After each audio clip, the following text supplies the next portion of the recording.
الحمد لله وكفى وسلام على عباده الذين اصطفى أما بعد فأعوذ بالله من الشيطان الرجيم بسم الله الرحمن الرحيم وأما من خاف مقام ربه ونهى النفس عن الهوى فإن الجنة هي المأوى وقال النبي صلى الله عليه وسلم الكيس من دان نفسه وعمل لما بعد الموت أو كما قال عليه الصلاة والسلام اللهم صل على محمد وعلى آل محمد كما صليت على إبراهيم وعلى آل إبراهيم إنك حميد مجيد اللهم بارك على محمد وعلى آل محمد كما باركت على إبراهيم وعلى آل إبراهيم إنك حميد مجيد মদিনাতুল উলুম নীলিমাঠ মাদ্রাসার হাফেজ ছাত্রদের দস্তরবন্দি উপলক্ষে আয়োজিত মহতি মাহফিলের মোহতারাম সাদা উপস্থিত হাজরাত বুজুর্গ উলামায়ে কেরাম সম্মুখপানে সমবেত দিন প্রিয় ইসলাম প্রিয় দিনদার ইমানদার মুমিন মুসলমান ভাইরা বুড়া বাবারা যুবক ভাইরা পর্দার আড়ালের মা বোনেরা বিশ্বজগতের মালিক বিশ্ব প্রতিপালকের বিশ্ব দরবারে কালিমাত শকর যে মহান রব্বুল আলামিন দয়া করে মায়া করে ভালোবেসে রহমতি বরকতি জান্নাতের টুকরা বাগানে উম্মতের উলামায়ে দ্বীনদের সোহবতে আল্লাহ তাআলা আমাদেরকে দ্বীনি নসিহতের মজমায় সময় কাটানোর জন্য হাজিরা দেওয়ার তৌফিক দান করেছেন। এজন্য কালিমাত শকর পড়ি, শুকরিয়া আদায় করি, জবান ছেড়ে ভক্তি ভরে সমস্বরে আওয়াজ করে মুহাব্বতে সম্মিলিত কণ্ঠে বলি আলহামদুলিল্লাহ। এত সময় পর্যন্ত পূর্ণুর নসিহত হযরতুল আল্লাম শেখুল হাদিস আল্লামা হযরত মাওলানা হাসান জামিল দামাত বরকাতুহুল আলিয়ার জবান থেকে গুরুত্বপূর্ণ নসিহত আপনারা শ্রবণ করেছেন। এর পূর্বেও যোগ্য বুজুর্গরা কথা বলেছেন। একেবারে মাহফিলের শেষ ভাগে আমি অন্যান্য বছরের মতো আপনাদের সামনে বসে গেছি বরকতের নিয়তে কিছু বলবার ইরাদায় মশহুর আয়াতে কারিমা এবং হাদিসের খণ্ড আপনাদের সামনে পেশ করেছি। এগুলোকে সামনে করে কিছু কথা আপনাদের সামনে পেশ করা, আল্লাহ তাআলা কিছু উপকারী কথা আপনাদের কানে পৌঁছানোর তৌফিক দান করেন। আপনারা দোয়া করুন, বলুন আমিন। আল্লাহ তাআলা দুই প্রকারের মাখলুক বানাইছেন। আমাদেরকে আল্লাহ তাআলা ইখতিয়ার দান করেছেন, ইচ্ছা শক্তি দান করেছেন। আল্লাহ পাকের এমন কিছু সৃষ্টি আছে যে সৃষ্টিগুলোকে আল্লাহ তাআলা ইখতিয়ার অথবা ইচ্ছা শক্তি দেন নাই। যেমন ফেরেশতাদেরকে আল্লাহ পাকের মুকদ্দাস সৃষ্টি, ফেরেশতারা আল্লাহর সম্মানিত সৃষ্টি, কিন্তু ফেরেশতাদেরকে আল্লাহ তাআলা ইচ্ছা দেন নাই, ওদের নিজস্ব কোনো ইচ্ছা নাই। যাকে আল্লাহ তাআলা যে নির্দেশ করেন শুধু অতটুকু মানার যোগ্যতা আল্লাহ তাআলা তাদের দান করেছেন। যে কারণে যে ফেরেশতাকে সিজদার হালতে রেখেছেন সে সিজদায় পড়ে আছে, কোনোদিন মাথা তুলবে না। যাকে আল্লাহ তাআলা নির্দেশ দিয়েছেন রুকুর হালতে থাকতে, তো সৃষ্টির পর থেকে সে রুকুতেই আছে, কিয়ামত পর্যন্ত রুকুর হালতেই থাকবে, মাথা তুলবে না। যাকে আরশে আজিম কাঁধে দিয়ে দাঁড় করায় দিয়েছেন, সে আরশ কাঁধে করে দাঁড়িয়ে আছে, কোনোদিন তার ইচ্ছা সে ব্যক্ত করে না, তার কোনো ইচ্ছা হয় না।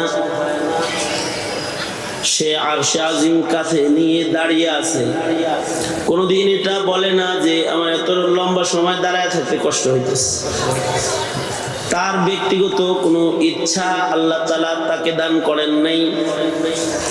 আল্লাহর রাসূল সাল্লাল্লাহু আলাইহি ওয়াসাল্লাম মিরাজের সফর সেরে এসে বলেন, হাইয়াতে সালাতে, নামাজের আকৃতিতে যে মানুষগুলোকে, যে ফেরেশতাগুলোকে আমি দেখে এসেছি, যে সেজদার হালতে আছে, রুকুর হালতে আছে, জিবরাইল বলছেন যারা সৃষ্টির পর থেকে এই আকৃতিতে, আল্লাহর পছন্দের আকৃতিতে তারা আছে, তারা কোনো দিন নিজের ইচ্ছায় মাথা তুলবে না, কারণ তাদেরকে আল্লাহ তাআলা ব্যক্তিগত কোনো ইচ্ছা দেন নাই। সূর্যকে আল্লাহ তাআলা নিজস্ব কোনো ইখতিয়ার, ইচ্ছা দেন নাই। জামাদাত, নাবাতাত, হাইওয়ানাত, এদের কারোর নিজের ইচ্ছা বাস্তবায়ন করার ক্ষমতা নেই। আল্লাহ তাআলা তাদেরকে নিজস্ব কোনো ইচ্ছা দেন নাই। যাদেরকে ইচ্ছা দিয়েছেন তাদের ইচ্ছা ব্যক্ত করার শক্তি দেন নাই, বাস্তবায়ন করারও শক্তি দেন নাই। যেমন গরুর ইচ্ছা আছে, কিন্তু ইচ্ছা ব্যক্ত করার ক্ষমতা নাই, ইচ্ছা বাস্তবায়নের ক্ষমতা নাই। গরুরও মনে চায় যে সে আরাম করবে, হাল বাবে না, গরুর গাড়ি টানবে না, এটা তার মনে চায়, কিন্তু তার মনিবরে কথা বলার সুযোগ তার নাই। মনিব, আমার কিন্তু হাই প্রেসার, এখন আমার লাঙ্গল জোয়ার কান্দে দিন না, আমি কিছু দুধ আমার সন্তানকে খাওয়াইতে চাই, সবটুকুন দুধ আপনি টেনে বের করে নিয়েন না। এটা বলার, ব্যক্ত করার ভাষা আল্লাহ তাআলা তাকে দেন নাই। তার ইচ্ছা বাস্তবায়নের ক্ষমতাও তার নাই। সে তার বাচ্চার দিকে তাকায় কাঁদে, চোখের পানি ফেলে, হায় যে থাকতে দুধ তোকে পান করাইতে পারলাম না। কিন্তু নিজের ইচ্ছা ব্যক্ত করার ক্ষমতাও নাই, নিজের ইচ্ছা বাস্তবায়ন করার ক্ষমতাও নাই। ইখতিয়ার আল্লাহ তাআলা দেন নাই। সূর্যকে যেখান থেকে সৃষ্টির পর থেকে উদয় হতে বলেছেন, আজও সেখান থেকে উদয় হচ্ছে। যেখানে ডুবতে বলেছেন সেখানে ডুবতেছে। যে কক্ষপথে চলতে বলেছেন সে কক্ষপথে চলছে। তার নিজস্ব ইচ্ছায় সে তার পথ পরিবর্তন করেনি। কিন্তু মানুষকে আল্লাহ তাআলা ইচ্ছা শক্তি দান করেছেন। ইচ্ছা যদি করে তাহলে বরাবর হাইটা চলে যায়, ইচ্ছা যদি করে তো একটু ঘুরে যায়। মনে চায় তো সারা রাত দাঁড়ায় নামাজ পড়ে। ইচ্ছা বাস্তবায়ন করার ক্ষমতা আল্লাহ তাআলা দান করেছেন। আবার কারোর মনে চায় তো সারা রাত গান শোনে, কেউ তো সারা রাত কোরআন পড়ে, আর কেউ ফেসবুক পড়ে। এক দলের ফেসবুক পড়তে পড়তে আজান দিছে, আর একজনের কোরআন পড়তে পড়তে ফজরের আজান দিছে। এই ইচ্ছা শক্তি বাস্তবায়ন, ইখতিয়ার আল্লাহ তাআলা বনি আদমকে দান করেছেন। এই কারণেই বনি আদমের কেউ কেউ সারা রাত ইবাদত করে, অথবা করেছে, করবে। ইমামে আজম আবু হানিফা রাহমাতুল্লাহি আলাইহি ইশার নামাজ পড়ার জন্য মসজিদে আসছেন। ইমামের পিছনে দাঁড়াইছেন নামাজে মুক্তাদি। ইমাম ইশার নামাজে সূরা জিলজাল পড়তেছে। কিয়ামতের ভয়ঙ্কর কথা শুনে ওনার ঈমান বেড়ে গেছে। এমনিতেই তো মুমিন কোরআন শুনলে তার ঈমান বাড়ে। ইযা তুলিয়াত আলাইহিম আয়াতুহু যাদাতহুম ঈমানা। আল্লাহর কালাম যদি মুমিন শুনে তো মুমিনের ঈমান বাড়ে। আমরা নামাজ পড়ি কিন্তু আমরা কোরআন শুনি না। পিছনে দাঁড়ায় রয়েছে, ইমাম সাহেব কি পড়ছে বলতে পারবো না। নামাজের পরে যদি জিজ্ঞাসা যে ইমাম সাহেব কোন সূরা যিনি পড়ছে, কোন দিক দিয়ে যিনি পড়ছে, কইতে পারবো না। মাগরিবের নামাজে পিছনে দাঁড়ায় ছোট ছোট মুখস্থ আছে সূরা, সেগুলো শুনছে, তারপর নামাজের পরে বলতে পারে না যে সূরা ফিল পড়ছে, কুরাইশ পড়ছে। খেয়াল করে শোনার মতো মেধাও নাই। কিন্তু আগের জমানার মুমিনের ঈমান তো পুখতা ঈমান। নামাজে তিলাওয়াত শুনতেছে আর তিলাওয়াতের অর্থগুলো ভাবতেছে আর কান ভাল লাগছে। যখন ইমামের কণ্ঠে উচ্চারিত হয়েছে ফামান ইয়ামাল মিসকালা যাররাতিন খায়রান ইয়ারাহ ওয়া মান ইয়ামাল মিসকালা যাররাতিন শাররান ইয়ারাহ, এক যাররা ভালো কাজও যদি কেউ করে তাহলে এটা তার, আর এক যাররা খারাপ করলেও এটা তার থাকবে। ইমামে আজমের দিলের ভিতরে পেরেশানি আসছে, আজকে রাত্রি যদি আমার শেষ রজনী হয় তাহলে কমাস কম আজকের রাতটা যত বেশি ভালো কাজ করা যায়, যত ভালো জায়গায় থাকা যায়, এটা আমার হবে। অন্যান্য দিন ইশার নামাজ পড়ে ঘরে যান, ঘরে যায় মোতালা করেন, নফল পড়েন, কিন্তু আজকে মসজিদে নামাজে মুসল্লায় দাঁড়ায় গেছেন, দাঁড়ায় আল্লাহর কালাম পড়া শুরু করছেন। মুয়াজ্জিন সাহেব দরজা বন্ধ করবেন, মসজিদ বন্ধ করবেন। উনি চিন্তা করলেন ইমাম সাহেব নফল নামাজ পড়তেছেন, কিছু সময় বসি, ইমামের নফল পড়া শেষ হইলে মসজিদ তালা মেরে তারপরে বাড়ি যাব। কিন্তু আশ্চর্য, মুয়াজ্জিন বসে রয়েছে, এক পাড়া, দুই পাড়া, তিন পাড়া, চার পাড়া পড়া, তারপরেও রুকুতে যায় না।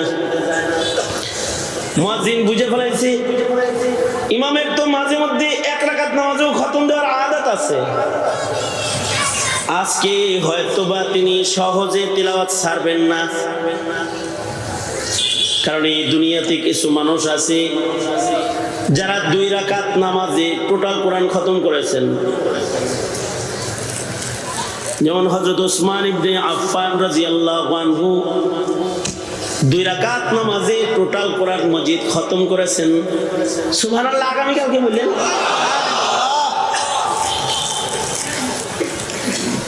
হযরত ওসমান ইবনে আফফান 2 রাকাত নামাজে টোটাল কোরআন খতম করছেন। সুবহানাল্লাহ।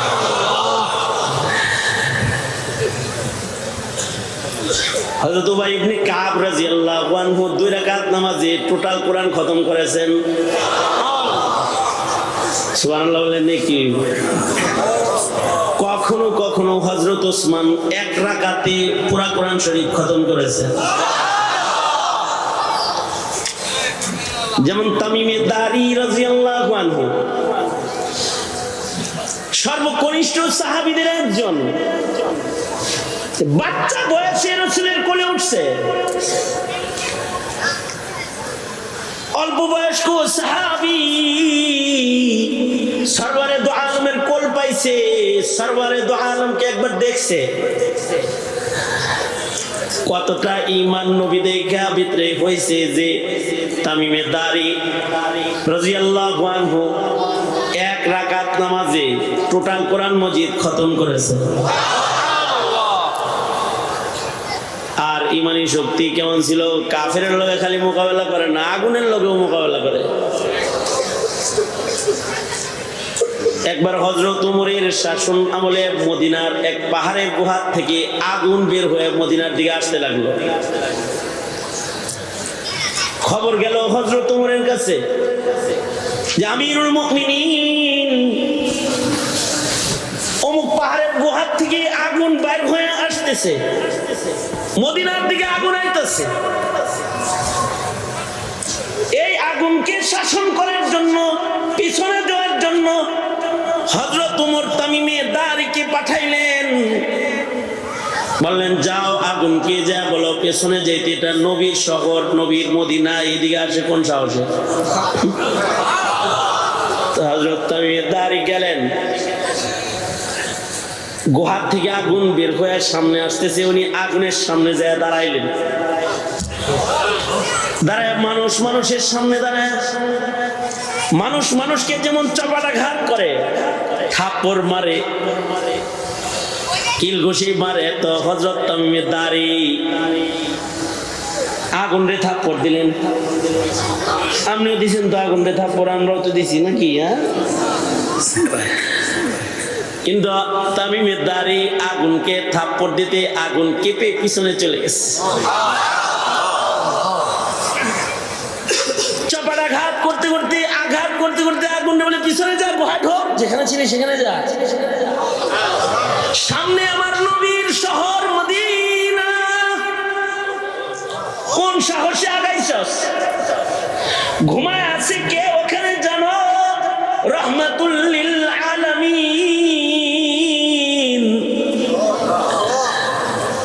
ফের গুহা থেকে বের করবি তো জবরদস্ত সাজা দিব তোকে। আগুনের সামনে দাঁড়ায় খুতবা দিচ্ছেন, আগুন রে ধাক্কায় ধাক্কায় ধাক্কায় ধাক্কায় গুহার ভিতরে ঢুকায় দিচ্ছেন। সেই যে সাহাবীর শাসনে আগুন ভিতরে ঢুকছে, এরপরে আর কখনো ওই গুহার আগুন বের হয় নাই।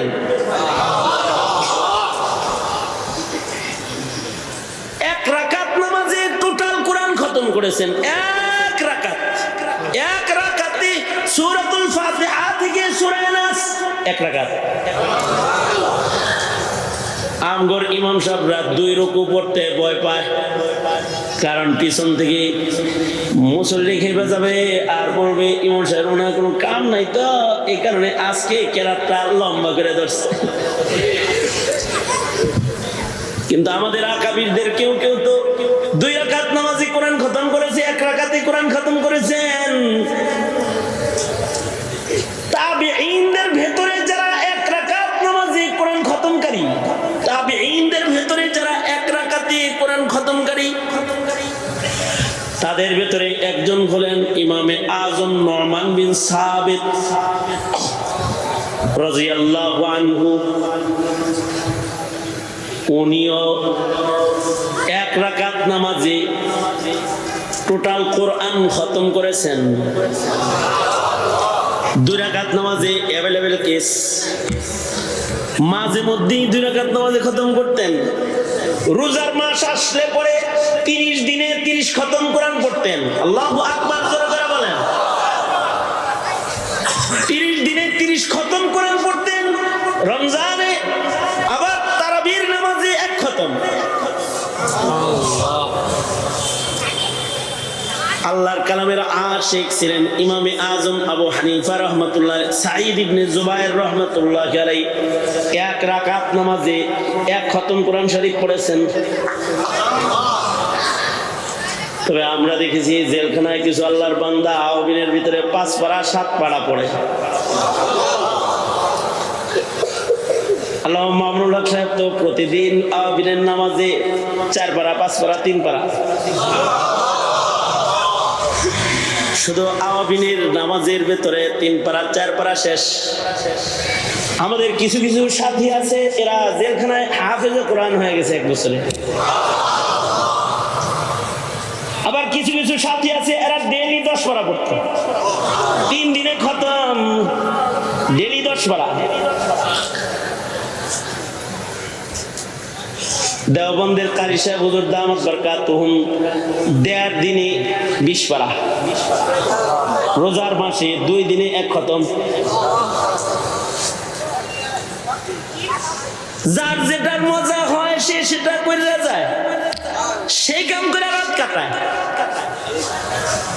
কেউ যদি নফসের চাহিদা পূরণ করে মজা পায় তো ফেসবুক দেখে দেখে রাত কাটায়। কত খতম যে দেয়। ইমামে আজম আবু হানিফা রাহমাতুল্লাহ আলাইহি নামাজে দাঁড়ায় গেছেন, 1 পারা 2 পারা 4 পারা 5 পারা পড়তেছেন। মুয়াজ্জিন সাহেব বুঝে ফেলাইছেন আজকে ইমাম তাড়াতাড়ি বের হনেওয়ালা না।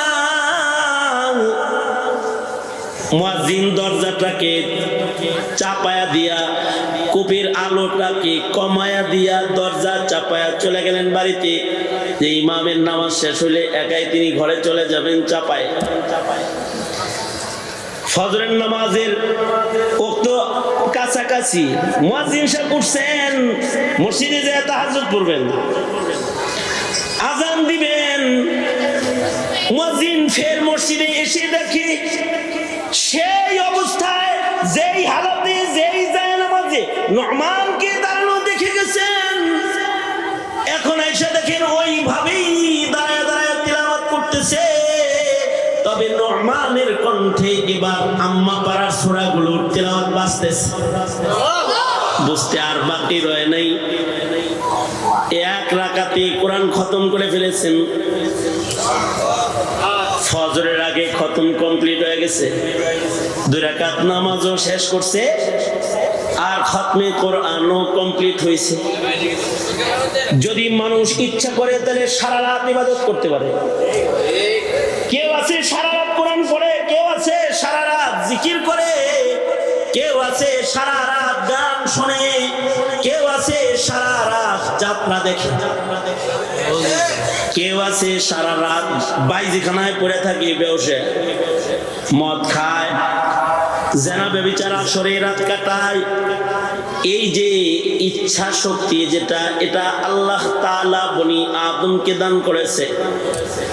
তবে যারা ইচ্ছা শক্তির অনুসরণকারী তারা শয়তানের কাছে ভালো, আল্লাহর কাছে তারা মন্দ। আর যারা নিজের ইচ্ছাকে দমনকারী, নিজের ইচ্ছা শক্তিকে যারা দমায় রাখে, যা মনে চায় তাই তারা করে না, ইচ্ছাকে দমন করে ফেলায়, করে হলো ওইটা যেটা আল্লাহর পছন্দ। আল্লাহু আকবার জোরে করে বলেন, আরো জোরে আওয়াজ করে বলেন আল্লাহু আকবার জোরে বলেন। এক বুজুর্গ তো মসজিদ থেকে বের হয়ে আসছে, যাইবো কামে, এবার কয় নফস তুই তো চাস মসজিদের বাইরে যাইতে, আল্লাহ পছন্দ করে ভিতরে।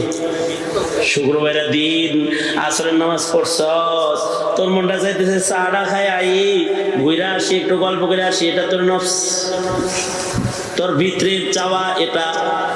মসজিদের বাইরেও আইছে, জুতাও পড়ছে, পরা জুতা আবার খুইলা কেবলামুখী দাঁড়াইছে,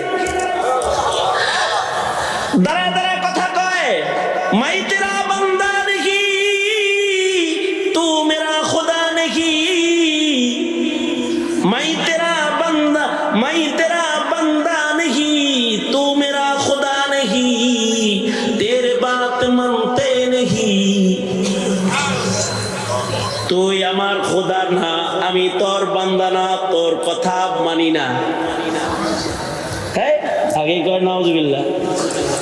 এরকম নাউজুবিল্লাহ পিছনে একজন দাঁড়ানো, সে তো পড়ে ফেলাইছে, আপনারা যখন পড়ছেন সে হাই কেবলার দিকে দাঁড়ায়, পশ্চিম দিকে দাঁড়ায়, এদিক কি কইতেছ, ইমান আছে না গেছে? কি হয়েছি? বললা যে মাই তেরা বান্দা নেহি তো মেরা খোদা নেহি, তেরে বাত মানতে নেহি। কয়টা তুমি মনে করছো কারে কইছি? তুমি মনে করছো যে এই দিকে যিনি হেরে কইছি না, এইখানে যিনি তাকে বলেছি, এই ভিতরে যিনি আছে তাকে বলেছি। কারণ সে আমার মসজিদের বাইরে লয়ে আইছে, মসজিদের গেটে আইসা তারে দমন করতেছি, তারে বলতেছি তুই আমার খোদা না, তোর কথা মানি না, তুই আমার খোদা না, তোর কথা মানি না। আমি একজনের বান্দা, তার কাছে থাকতে ভাল লাগে, শুক্রবারের দিন কোবাইলাল মাগরিব দোয়া করবো, এর কাছে বয়ে থাকবো, মসজিদে থাকবো, যা তোর বাদ। এইগুলো নফসকে যারা দমন করে ফেলাইছে, খাহেসাতকে যারা অনুসরণ করে নাই, এদের আল্লাহর রাসূল বলেন এরা হলো চালাক, এরা হলো চালাক। আল কাইয়িসু মান দানা নাফসাহু, আল কাইয়িসু মান দানা নাফসাহু ওয়া আমিলা লিমা বাদাল মাউত। চালাক হলো ওই লোকটা যে তার প্রবৃত্তিকে দমন করে, আর সেই কাজগুলা সে করে যে কাজ করলে মহান আল্লাহ খুশি হইয়া যায়, যে কাজ করলে পরে তার স্রষ্টা তার উপরে রাজি হয়ে যায়। আর যে তার নফসের ইত্তিবা করে তাকে বলছেন ওল আজিজ। সে হলো নিকৃষ্ট, সে হলো বেকুব, সে আজিজ, সে বুকা গ্রুপ, বুকার দপ্তরে তার নাম, যে তার হাওয়ার অনুসরণ করে, নিজের নফসকে অনুসরণ করে, নফস যা চায় তাই করে বেড়া, নফস যা চায় তা যারা করে এরা হলো বুকা।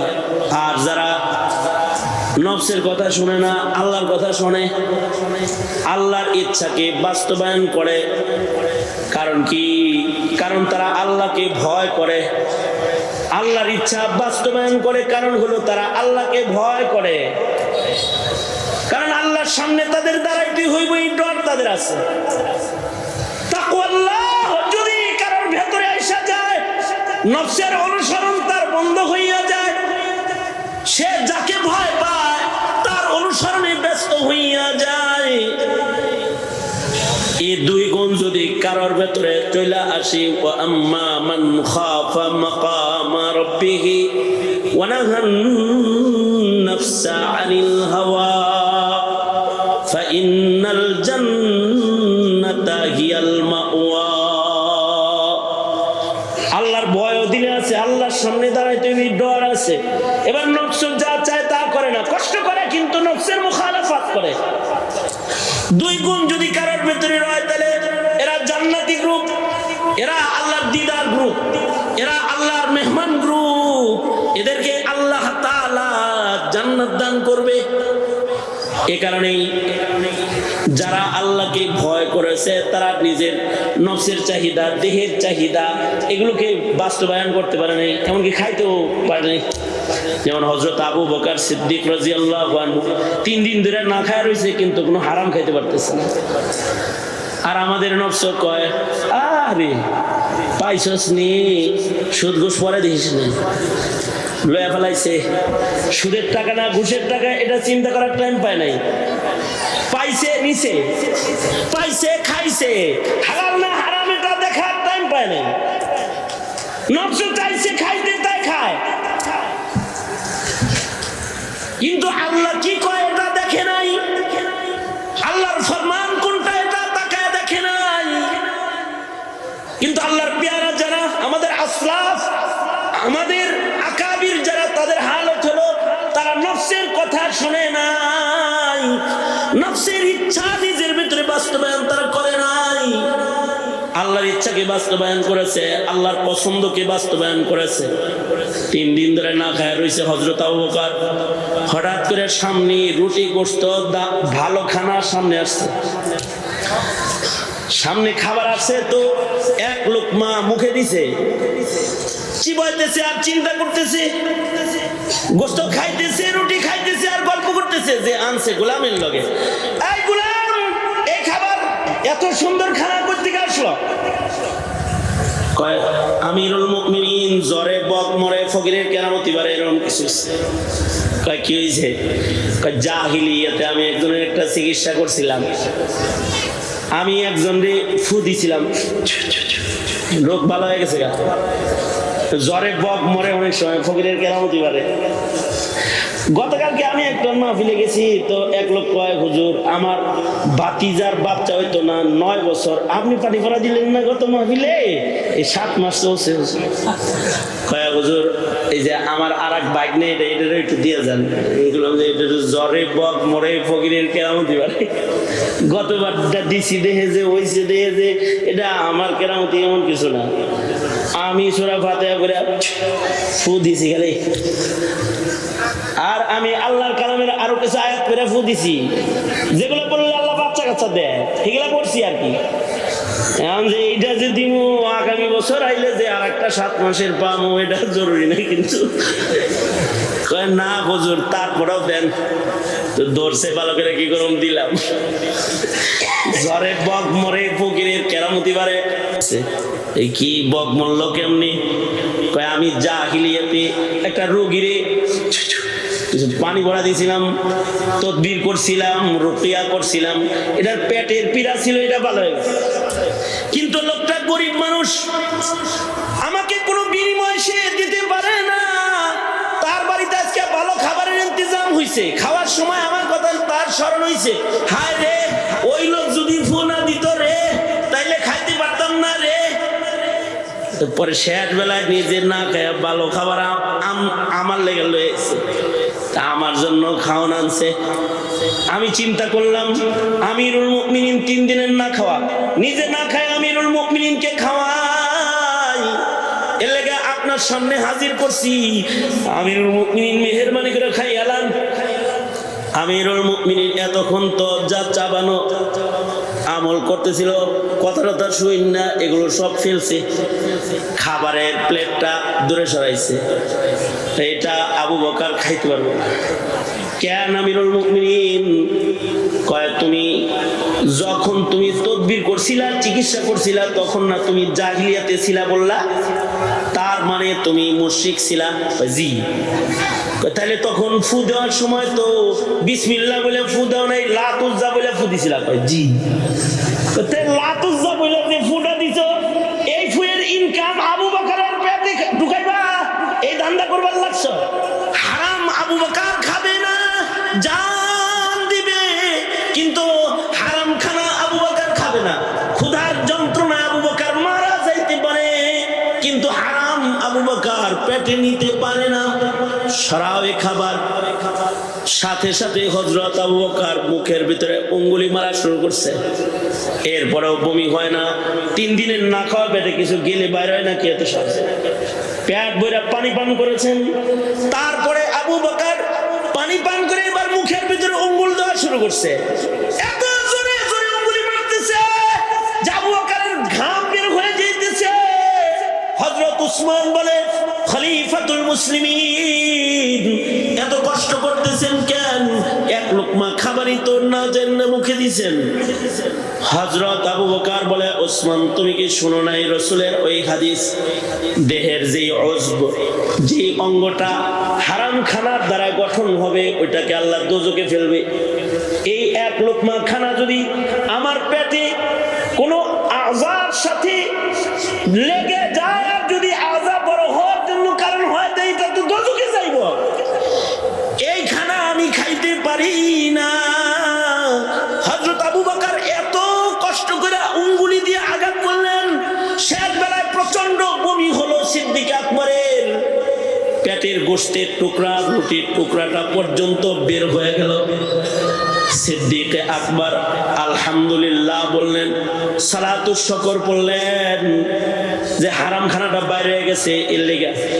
আর অনেকে আছে গোশ খায়, আলহামদুলিল্লাহ। আল্লাহ